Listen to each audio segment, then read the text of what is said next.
سره کوم راغلي مېلمانه دي هغو ته به هم د خبرو مه کوئ. دلته چې څومره هم نور مېلمانه دي چې هغه د هر علاقې سره د هر چا سره تعلق لري، هر چا ته یې دغې هر چا چې هغه دې حوالې سره خبره بیا وکړي. عموماً پروګرام راتګ د موجوداتو کوم نظام په قبایلو باندې لګېدلی دی، د موجوداتو د کوم نظام په قبایلو باندې لګو شوی دی چې هغه ته مرجع ریایي. دا نظام دا د پښتنو یا د قبایلو د ګټې دپاره یا د قبایلو د روان روښانه مستقبل دپاره نه و، دا بلکې یو مقصد و چې هغو نه حاصل کړلو، خو د قبایلو پیدا وکړي نه وه. د قبایلو د ژوند تېرونې یو خپل اصول شته، یو خپل دستور شته، یو خپل نرخ شته چې هغه په ټولو قبایلو په دې باندې د مودو راڅخه په هغه باندې ژوند تېروي.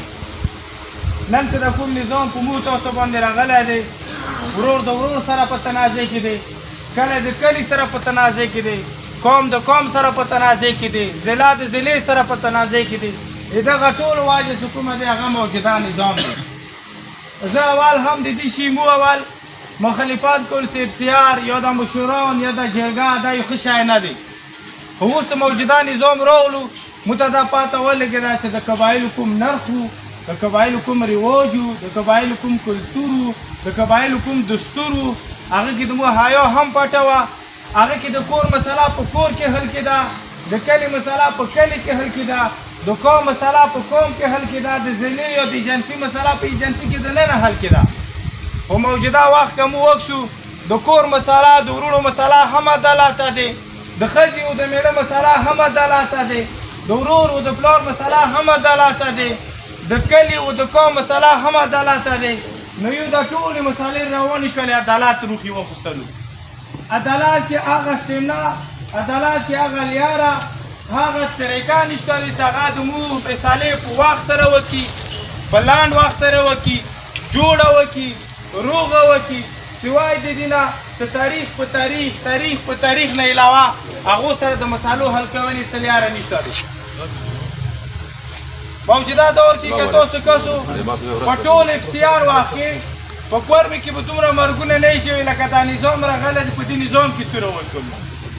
نن که موږ د جرایم کومه ریش وکړو، نو مخکې ریش و چې د جرایم وکړو اوس وکړو، نو 100% کې به ځوان چې 50% اضافه شوي دی.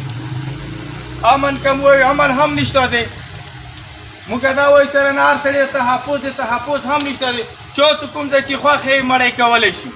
که څوک بازار کې وغړي هغه ته بازار کې اسانه دی، که څوک په روډ وغړي هغه ته په روډ کې اسانه دی.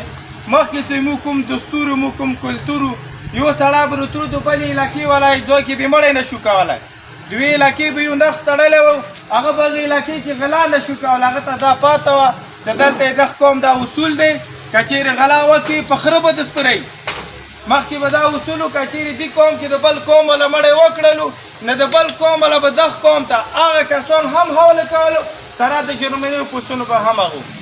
نو دې حوالې سره زه مزید خبرې کول نه غواړم، په صرف دومره یایو چې دا مو سره کوم مشر دی بریګیډیر سید نظیر صاحب دی، بسم الله خان حاجي صاحب ودي، نایب حاجي صاحب ودي، مو سره د بجاول نه درانه درانه مشران راغلي دي، د اف آر نه راغلي دي. دا واحد مو هغه خلک دي چې روان مو مستقبل دپاره یو سوچ لري. دا به هم تاسو ته خپلې خبرې وکړي، کوم خلک چې غواړي مو مشران هغه به هم دې حوالې سره خبرې وکړي. روان د قبایلو دپاره مو څه پلین لرو، یا د قبایلو دپاره کومه لیاره لرو، یا کوم لښکر لرو، د هغه حوالې سره به ټول مشرانو تاسو ته خبرې وکړي. ټول اول مو ټکنالوژي صاحب ته دا درخواست کوو چې دغو مشرانو د شکریا هم ادا وکړي، او که بیا کومه خپله خبرې هغه د هم دی وکړي.